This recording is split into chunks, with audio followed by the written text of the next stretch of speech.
Welcome to Paradigm Playbook, the podcast on the business of sports.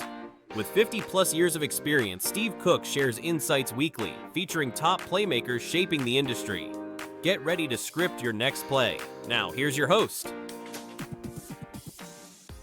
Hello, this is Steve Cook, and welcome to the Paradigm Playbook Podcast. I'm flying solo today. We had a cancellation this week, but I'm taking the opportunity to tell you about something that I'm really excited about. Hopefully it'll make sense to you, but I read 3 books recently, and you've heard about them on the 2-minute drill. The most recent is The Art of Selling Your Business. There's 3 books by John Warrillow that I find fascinating for understanding the value of your business. And there's a lot of people right now that want to buy your business. There's a lot of people that want to sell your business for you. So it's an interesting place we are today. Whereas if you can really build the value in your business, you're going to see an exit strategy, not that you're necessarily looking for, but one that's going to come at you. There's a lot of private equity out there. There's actually 3 different types of buyers that are looking for small businesses to acquire, grow. Some want to just build a complex of businesses, and others are looking to grow and flip. I started digging into John Warrillow's books. As I dug into this, Value Builders has a program where they accredit advisors to follow a specific system. And there's different assessments that they use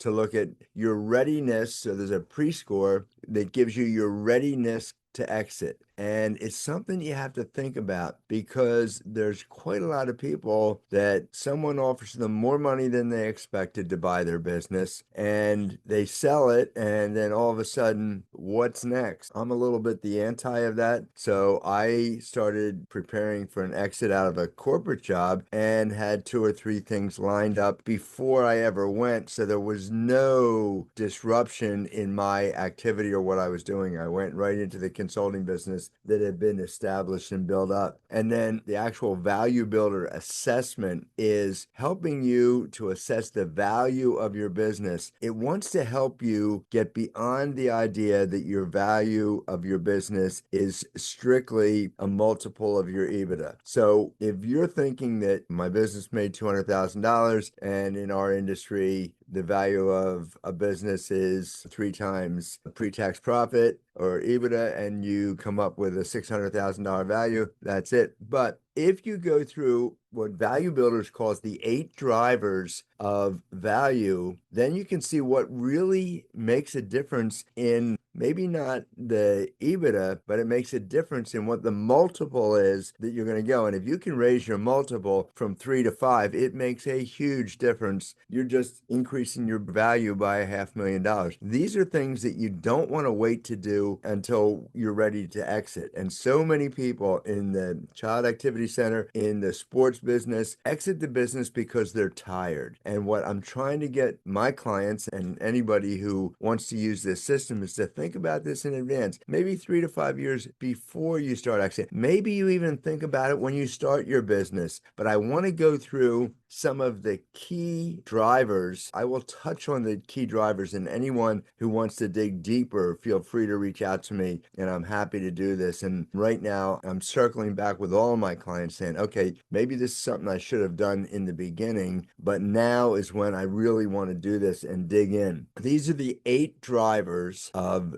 business value. These are things that you need to pay attention. The first is your financial performance, probably the one thing that everybody could have agreed on from the beginning. But John talks about it's not just pre-tax profit or the gross revenues that your company generates, but it's how you present your financial picture. Can you discuss it? Can you talk in clear terms? Do you have visual representations, either hard copy or digital, that a potential buyer could look at and make sense? There's little things about the way you present. If you're doing a cash flow statement, how it transitions from page 1 to page 2. Are the breaks in the page? Are all the categories complete? Are you using abbreviations that maybe someone else doesn't understand? If you're including all of your profit centers and you're using a name like Excel, which is a term that's used in gymnastics quite a bit, and a buyer may not understand it. If you're selling to an equity company, a private equity company, they may not understand what Excel is. So that company, that line item should have a different title, more to the idea of lower level competitive team or mid-level competitive team. That's where Excel falls in.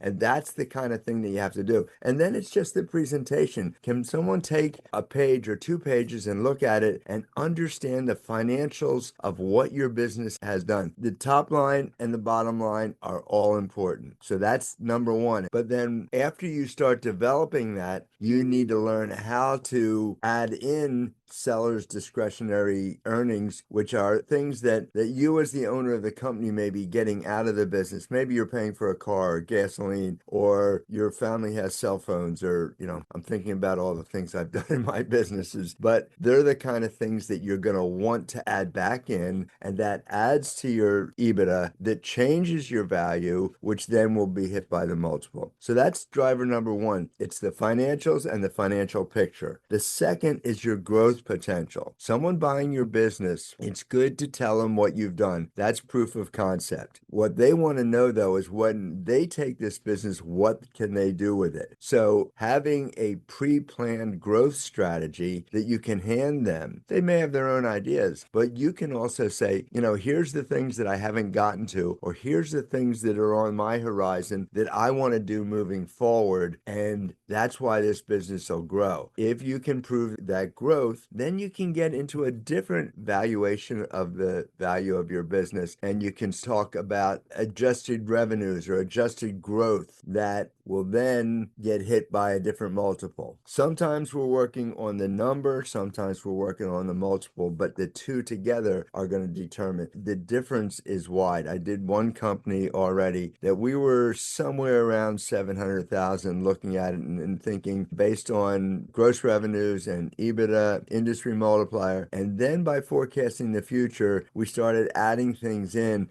and all of a sudden we're talking 1.2, 1.5, 1.18 sale price. So these things make a big difference to your future. Number one's financial, two is growth. The third is what they call the Switzerland structure. And Switzerland is a country that prides itself in its independence. It's neutral, not connected to anything. So the Switzerland structure is determining how essential you are to your business. And we all take great pride in saying, I'm the best coach in my company. I'm the best teacher. No one can do it like I can. But ideally, you want a business that if you were to leave tomorrow would not miss a beat. You want to be important behind the scenes. You don't want to be important in the day-to-day. So that's the Switzerland structure. The next one they call the valuation teeter-totter, and that's based on cash flow. Sometimes businesses are hamstrung by not how much money they make, but how it comes in. It doesn't happen so much in the service industry that we talk to a lot, the Children's Activity Center, but it does happen in businesses that have extended cash receivables, or they have to balance cash payables. In general, Child Activity Center rates high in this area because most services are paid in advance, or at least at the time of rendering. So the valuation teeter-totter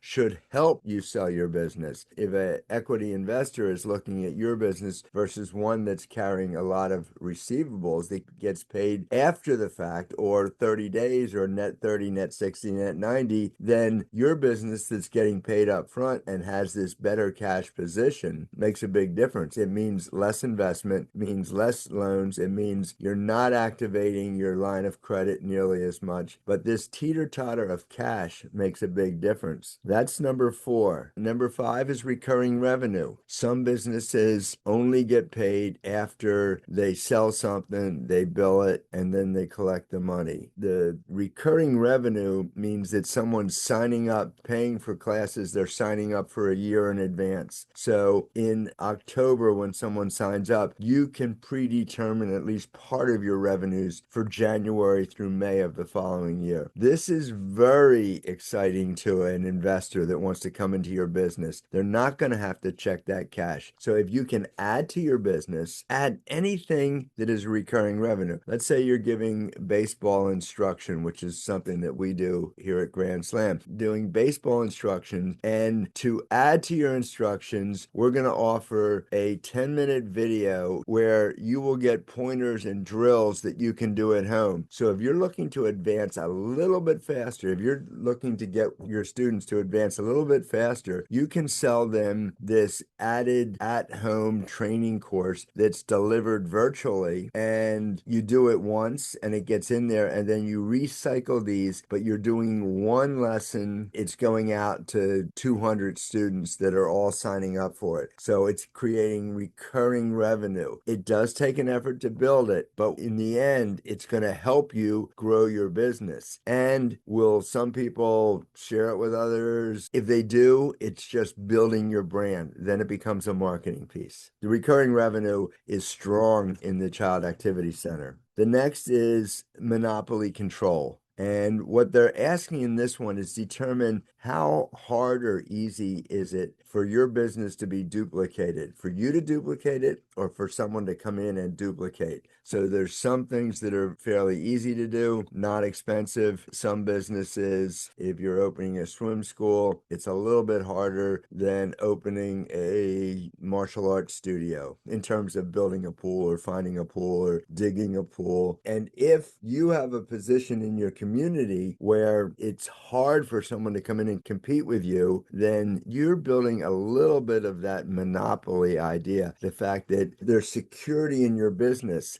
and someone buying your business will like that. So you have to be able to describe that and tell people why. And if there's a history of, we've been here, my particular business has been here 40 years. There's no one within 10 miles that does what we do. So we rank very high in that category. It doesn't mean that yours isn't a good business if other people are trying to duplicate it, but it shows up on a different value driver. Okay, that's monopoly control. We're getting near the end of these. The next is customer satisfaction. And that's just about quantifying what your customers think of you. If you can quantify that, and if you're doing a quarterly survey of your customers and you can quantify that out of 100 returns, we got 97% positive feedback. That is going to help. If you can quantify, we ran 700 classes in Q1 and got no written complaints. Those are the kind of things where you're quantifying your customer opinion of you, and someone coming to buy your business is going to be excited about those kinds of things. And then the last one, value drivers, calls hub and spoke. And this I mentioned earlier, but hub and spoke is determining how much in the business comes back to you. So if you're the hub and all the spokes are, you answer all the marketing questions, you do all the hiring, you do the pay the bills, facilitate the cleaning, you facilitate the maintenance, everything comes back to you. It's good that you're capable of that. It's not good if you actually have to do that. So one of the ways that we're going to help try to build your business is to either hire, outsource, or delegate a lot of those things that, yeah, maybe you're the best one at it, but it's more valuable to put those tasks in the hands of the next best person so that you can build your staff. And the better your management team is, the better. One of the questions is actually on the survey, and the survey,